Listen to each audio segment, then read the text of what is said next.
Chapter number 1 का। तो आज हम बात कर लेते हैं चैप्टर नंबर 2 के लिए, जिसका नाम है पॉलिनोमियल। तो आप ये तो जानते ही होंगे पॉलिनोमियल कहते हैं किसको, बट फिर भी हम ये मान लेते हैं कि नहीं जानते हो, तो इसलिए पॉलिनोमियल का डिस्कशन। एक्चुअली पॉलिनोमियल को दो पार्ट्स में डिवाइड किया गया है, अकॉर्डिंग टू टर्म्स, और एक होता है अकॉर्डिंग टू डिग्री। ओके बेटा, वैसे अगर सिंपली कोई पूछता है कि पॉलिनोमियल है क्या, it is a combination of number, variable and constant and operations also. ठीक है ना, नंबर, कोफिशिएंट, ऑपरेशंस, इनके कॉम्बिनेशन से मिलकर बनते हैं पॉलिनोमियल। अब ये पॉलिनोमियल में भी अकॉर्डिंग टू टर्म्स हम सोचें कि क्या कहलाता है, तो टर्म के अकॉर्डिंग नंबर ऑफ टर्म्स जो होती हैं वो सेपरेट पॉजिटिव या नेगेटिव साइन से होती है। तो लाइक अगर कोई सिंगल टर्म है ना, फॉर अ सिंगल टर्म उसका नाम होता है मोनोमियल। मोनोमियल कब होता है? जब एक सिंगल टर्म हो, लाइक फॉर एग्जांपल हमारे पास है 3x²y, ये एक सिंगल टर्म है। अगर यहाँ पर प्लस समथिंग लिखा होता तो मैं इसको बाइनोमियल बोलता, बट दिस इज मोनोमियल। ठीक है, उसके बाद टू टर्म्स के लिए बाइनोमियल होता है। टू टर्म्स के लिए binomial, for example 4x + 3y anything, है ना। यहाँ पर दो टर्म हो गए, फर्स्ट टर्म ये हो गए और सेकंड टर्म ये हो गए। बाइनोमियल के बाद बात आती है ट्राइनोमियल की। ट्राइनोमियल किसको कहते हैं? जिसमें 3 टर्म्स होंगी, है ना। तो 3 टर्म्स के लिए एग्जांपल हम रख लेते हैं 3x² + 7x + 9, कुछ भी यहाँ पर कंसीडर करेंगे तो 1 2 3, ये 3 टर्म्स हो गई। ट्राइनोमियल के बाद बोला जाता है क्वाड्रीनोमियल। ठीक, 4 टर्म्स के लिए, फॉर 4 टर्म्स।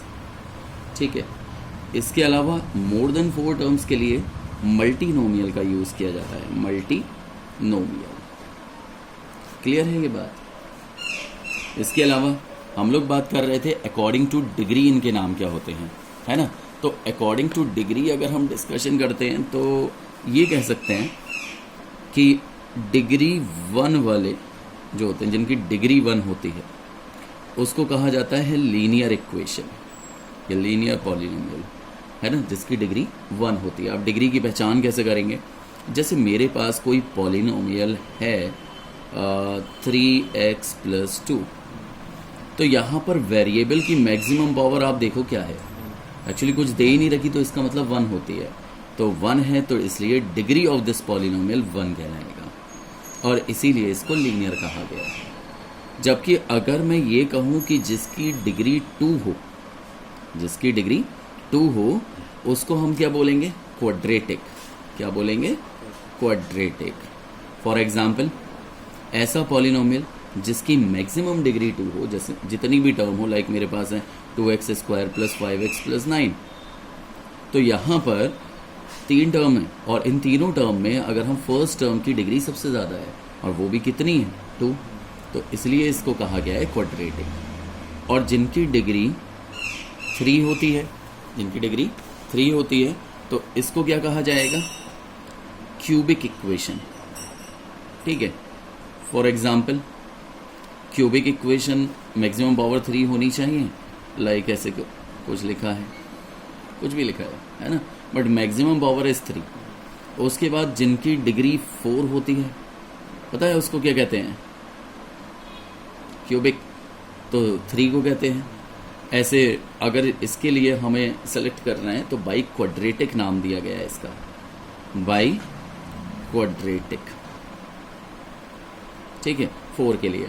और इसके अलावा इससे ज़्यादा डिग्री अगर आ जाती है, मोर देन, ऐसे लिख लेते हैं, मोर देन 4, तो उस कंडीशन में मल्टीनोमिक बोला जाता है, मल्टीनोमिक। क्लियर है इतनी बात? अब बात करते हैं आखिर इन इक्वेशंस में, इन पॉलिनोमियल्स में किन किन चीज़ों का यूज़ होता है। मैंने एक जनरल इक्वेशन लिख ली, ax³ bx² + cx + d, ऐसे करके। तो यहाँ पर एक टर्म यूज होती है कोएफिशिएंट। अगर सपोज करो कोएफिशिएंट किसका यूज कर रहे हैं, एक्स क्यूब का पूछ रहे हैं वो, कोएफिशिएंट ऑफ एक्स क्यूब, तो एक्स क्यूब के जो भी मल्टीप्लाई में है वो उसका कोएफिशिएंट कहलाएगा। तो कोएफिशिएंट क्या हो गया इसका, ए। ऐसे अगर मेरे से ये पूछा जाता है what is the coefficient of x, तो मैं बोलूँगा सी। अगर हमसे पूछते हैं कि what is the constant number here in the equation, so constant number जिनके साथ कोई वेरिएबल नहीं है वो है डी। तो इस तरीके से किसी भी इक्वेशन को कंसीडर किया जाता है या फिर उसको देखा जाता है।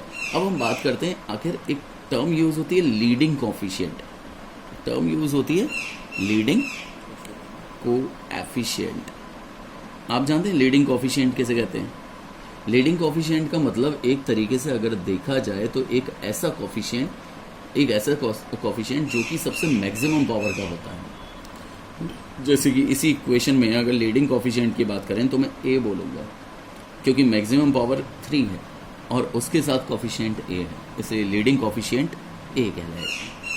लीडिंग कोएफिशिएंट के अलावा कुछ और टर्म भी यूज होती हैं, जैसे आपने जीरो पॉलिनोमियल के बारे में सुना होगा। जानते हैं किसको कहते हैं जीरो पॉलिनोमियल? नहीं जानते? जीरो पॉलिनोमियल उनको कहा जाता है जैसे कोई भी कांस्टेंट नंबर आ जाते हैं, उनके साथ कोई वेरिएबल नहीं होता, मतलब ऐसे पॉलिनोमियल जिसके साथ कोई नंबर हो, तो ऐसे इसको जीरो पॉलिनोमियल बोला जाता है, क्योंकि इसकी कोई भी डिग्री नहीं होती। आई होप आपके समझ में आ गया होगा ये बात। इसके बाद कभी कभी कुछ डिग्रियां भी पूछ ली जाती हैं। डिग्रियां जैसे कि ये पूछ लिया जाता है कोई पॉलिनोमियल एक्स है इक्वल, पॉलिनोमियल एक्स इक्वल 1 दे रखा है, कोई नंबर दे रखा है। अब हमसे इसकी डिग्री पूछ ली, what is the degree of this polynomial, मतलब आप समझ रहे हैं इस पॉलिनोमियल एक्स में एक्स का नाम निशान नहीं है और इसकी डिग्री हमसे पूछ ली गई है, तो इसकी डिग्री जो होती है वो होती है 0। इसका रीज़न क्या है? इसका रीज़न ये है कि 1 के साथ मल्टीप्लाई में ऐसा क्या नंबर लगा सकते हैं जिससे हमारे पॉलिनोमियल पर कोई फ़र्क ना पड़े। तो मैं इसके साथ मल्टीप्लाई में सिर्फ x की पावर 0 लगा सकता हूँ, क्योंकि अगर मैंने सिर्फ x लिखा तो ये टर्म ही चेंज हो गई, तो मुझे टर्म भी नहीं चेंज करनी और इसकी डिग्री भी बतानी है। तो x की पावर अगर 0 होती है तो उसकी वैल्यू 1 होती है और 1 से मल्टीप्लाई करने पर किसी पॉलिनोमियल पर कोई फ़र्क नहीं पड़ेगा, इसीलिए हमने इसका नाम डिग्री 0 दिया गया।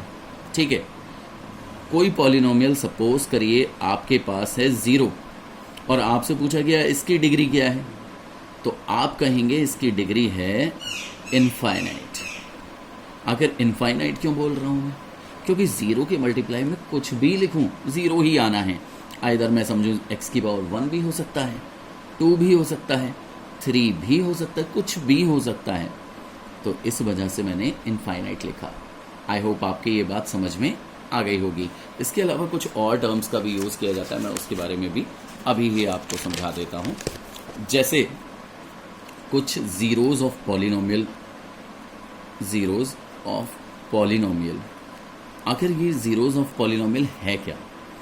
ज़ीरोज़ जो होते हैं वो x की वैल्यू होती हैं, जैसे कोई क्वाड्रेटिक लीनियर इक्वेशन होती हैं, आप उसमें से x की वैल्यू निकालते हो, वो जो x की वैल्यू निकाली जाती है ना, उस x की वैल्यू को ही ज़ीरोज़ ऑफ द पॉलिनोमियल बोला जाता है। मतलब ऐसी वैल्यू जिसको इक्वेशन में पुट करा जाए तो पॉलिनोमियल जो है वो 0 हो जाए, इसीलिए इसके ज़ीरोज़ ऑफ द पॉलिनोमियल बोला गया है।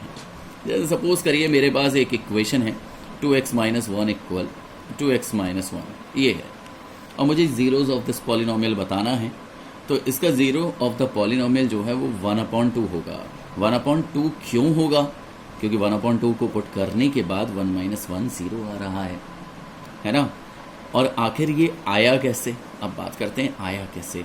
2x - 1 को 0 के बराबर लिखो और x की वैल्यू को निकाल लो, ये x की वैल्यू आ गई। ठीक है, मतलब जो हमें लाना है उसी के बराबर लिख दो, तो x की जो वैल्यू आएगी उसको पुट करने पर उसी के बराबर आ जाएगा। तो zeros of the polynomial I think आपको क्लियर हो चुका है ना। इसके अलावा हमारे कुछ इससे रिलेटेड क्वेश्चंस रहेंगे आगे, वो हम डिस्कस करते रहेंगे और नेक्स्ट एक्सरसाइज के बारे में बाद में डिस्कस करते हैं। Bye bye.